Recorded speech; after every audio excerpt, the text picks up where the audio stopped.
नमस्ते दोस्तों, मैं हूं शिवम दिवाकर और आप देख रहे हैं शिवम दिवाकर यूट्यूब चैनल। बहुत सारे हमें पटना के स्टूडेंट ये कहते हैं कि पटना के छात्र कैसे रहते हैं, मुखर्जी नगर में हमें दिखाइए। और मैंने काफ़ी ज़्यादा वीडियो में दिखाया है और आप लोगों ने कहा भी है कि आपने सबसे ज़्यादा वीडियो बनाए हैं और नंबर 1 चैनल आपने मुखर्जी नगर का हमें बनाया है। और हमारे साथ में पटना से ही एक दोस्त हैं जो कि मुखर्जी नगर में आए हैं तैयारी करने के लिए। इनका नाम है शन्नी कुमार। इनसे ही जानेंगे क्या पटना में यूपीएससी लेवल के कोचिंग कम है या फिर वहाँ पे सही से तैयारी नहीं कराई जाती है, जिसकी वजह से बच्चों को बड़ी संख्या में ओल्ड राजेंद्र नगर, करोल बाग, मुखर्जी नगर जैसी जगह आना पड़ता है। और अभी इन्होंने आकर के कोई कोचिंग भी ज्वाइन नहीं किया है, लेकिन हाँ ये करेंगे। लेकिन इनसे ही जानेंगे कि इन्होंने जल्दबाजी में कोचिंग ज्वाइन क्यों नहीं किया और आखिर क्या वजह थी इतनी दूर इनको आना पड़ा, क्या ग्रेजुएशन करके आए हैं। और हाँ, मैं आपसे ये कहना चाहूँगा, बहुत सारे छात्र ये कहते हैं कि हमें आप पीजी के बारे में बताइए, तो हम पीजी में ही हैं और इनसे ही बात करेंगे क्या यहाँ पे कोई और पीजी में प्रॉब्लम तो नहीं होती। सबसे पहले सन्नी जी ये जानना चाहूँगा क्या पटना से आपको इतनी दूर आना पड़ा, वजह क्या थी? जी, वहाँ का अपेक्षा यहाँ पे एजुकेशन सिस्टम अच्छा है और यहाँ पे अक्सर बच्चा क्या बोलते हैं शिक्षा के लिए मैंने यूपीएससी के लिए अक्सर यहीं पे आते हैं और मेरा और भी फ्रेंड्स यहीं पे हैं, उसी की वजह से मैं यहाँ पे आया हूँ। क्या आप ग्रेजुएशन कंप्लीट करके आए हैं या फिर आपकी अभी चल रही है? जी, मेरा 2021 में इंटर का एग्ज़ाम हुआ है, मेरी ग्रेजुएशन चल रही है। फर्स्ट ईयर में भी मेरा है ग्रेजुएशन। यहाँ मुखर्जी नगर के बारे में कैसे पता चला कि मैं यहाँ पे यूपीएससी की तैयारी करने जाऊँगा? आप इलाहाबाद, ओल्ड राजेंद्र नगर, करोल बाग भी जा सकते थे शन्नी। जी, इसके बारे में काफ़ी सुन रखा पहले से कि यहाँ पे यूपीएससी की तैयारी अच्छी खासी होती है, इसीलिए यहीं पे हम लोग। क्या आप भी शुभम कुमार की तरह टॉपर बनेंगे? क्योंकि बिहार में देखा जाए सबसे ज़्यादा आईएएस आईपीएस बनते हैं और टॉपर भी बन जाते हैं कभी कभी शुभम कुमार की तरह। शुभम कुमार भी पिछली बार टॉपर थे, तो क्या आप भी टॉपर बनने की कोशिश करेंगे? प्रयास तो सबका ही रहता है कि टॉपर हो, क्योंकि टॉपर बनना कोई मामूली बात नहीं होती है। अपने राज्य या फिर अपने देश के लिए भी गर्व की बात होती है, तो मेरा भी प्रयास है कि हम भी टॉपर हों। आपका पसंदीदा आईएएस या आईपीएस कौन है? किसको आप ज़्यादा पसंद करते हैं? जी, मेरा पसंदीदा आईपीएस है सचिन अतुलकर। एक चीज़ और मैं जानना चाहूँगा, बिहार में जो छात्रों को देखता हूँ उनके अंदर एक अलग ही जज्बा, जुनून, जोश देखने को मिलता है। कोई रेलवे स्टेशन के साइड में बैठ के पढ़ता है, रेलवे स्टेशन पे कोई गंगा के किनारे कोई अध्यापक उनको पढ़ाता है, वहाँ पे पढ़ने को देखते हैं मिलते हैं और हज़ारों की संख्या में। तो ये इतना जोश जुनून कहाँ से आता है बिहार के छात्रों में?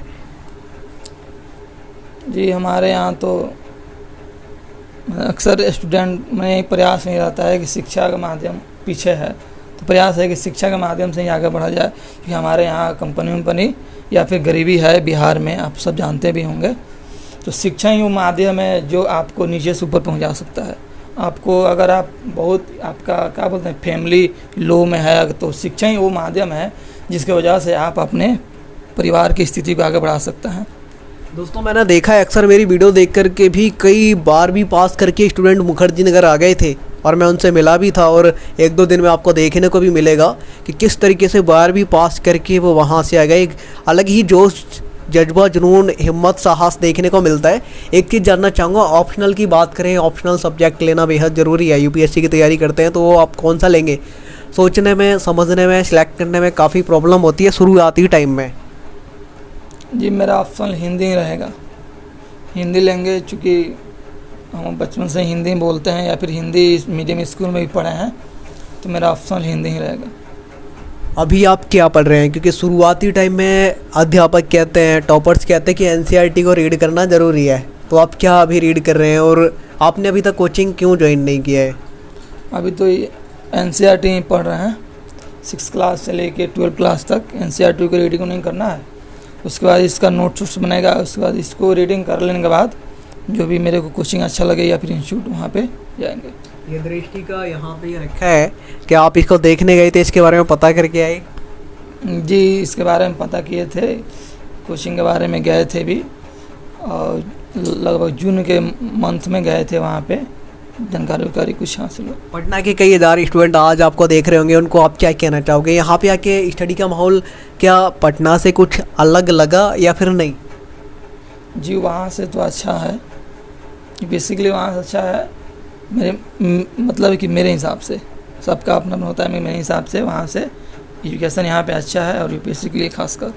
पीजी के बारे में मैं आपसे जानना चाहूँगा, खाना वगैरह सही मिलता है या नहीं, और कोई दिक्कत परेशानी तो नहीं होती है यहाँ पे? नहीं, यहाँ पे सब कुछ ठीक है, खाना भी टाइम टाइम से, सब बिजली उजली या फिर जो भी व्यवस्था है सब अच्छा खासा है। और जो भी यहाँ पे विद्यार्थी रहते हैं वो सब अच्छे हैं। लगभग कितने घंटे आप यहाँ पे रह करके स्टडी करते हैं? लाइब्रेरी वगैरह जाते हैं क्या?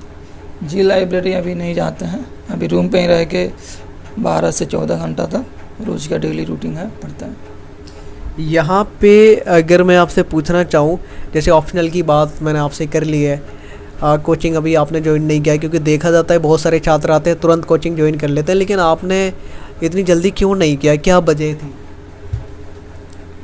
अभी कोचिंग जाने से पहले ना बोला कि एनसीईआरटी पढ़ लेनी चाहिए, क्योंकि एक होता है ना जड़, इसे पढ़ लेने के बाद चूँकि इससे अपना जड़ मजबूत होता है।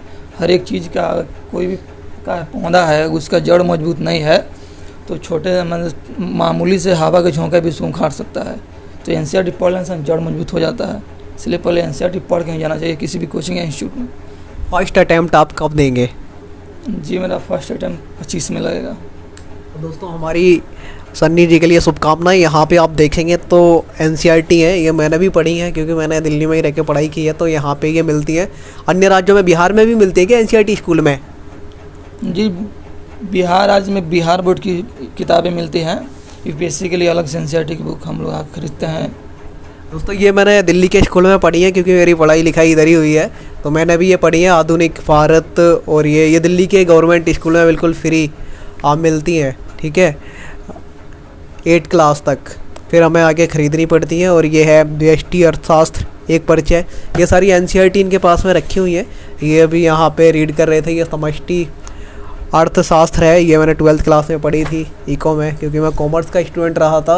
और ये सामाजिक विज्ञान, हमारा पर्यावरण, ये कुछ इस तरीके की किताबें थी इनकी। ये हमारे अतीत, कहा जाता है कि एनसीईआरटी यूपीएससी की तैयारी में एक महत्वपूर्ण भूमिका निभाती हैं। तो जितने भी यूपीएससी एस्पिरेंट हैं अपनी शुरुआती दिनों में इनको ज़रूर पढ़ते हैं। अन्नी जी के लिए ढेर सारी शुभकामनाएं। हम अभी एवरग्रीन पीजी में मौजूद थे।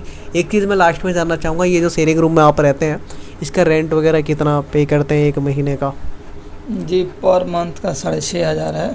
उसमें आपको खाना, बिजली बिल और बेड वेड या फिर जो भी यहाँ का व्यवस्था है सब उतना ही में, 6,500 में।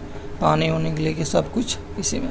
मम्मी पापा को क्या कहना चाहेंगे? अच्छे से कोई यहाँ पे दिक्कत परेशानी तो नहीं है? पढ़ाई सही से हो पाती है या नहीं? नहीं, सब कुछ अच्छा है। जहाँ तक हम लोग जो विश्वास है, यहाँ से जो मिलने का उम्मीद है वो हम लोग को प्रॉपर समय समय से मिलता है। तो खाना और बिजली या फिर जो भी है व्यवस्था अच्छा से मिल रहा है, तो और क्या, पढ़ना ही ना है। अच्छा, कभी अपने दोस्तों की याद नहीं आती जो गाँव के हैं या इतनी दूर आ गए? कभी आती है या नहीं, सच बताना? याद तो आती है, ऐसे तो कोई बात नहीं, सबको याद आती है, हमको भी याद आती है। आपका कोई घनिष्ठ मित्र था? अच्छा, मतलब कि बहुत ही क्लोज? जी है, मेरा नाम बताइए क्या है इसका? जी, संजीव कुमार नाम है। आपके साथ रहता था क्या हमेशा? जी, हम लोग मतलब 10th के बाद साथ में रहे हैं 2-3 साल मोतिहारी में। अब वो क्या कर रहे हैं फिलहाल? अभी फ़िलहाल में वो घर पे ही है अभी, मतलब कि वो भी पटना जाने वाले हैं। ओके।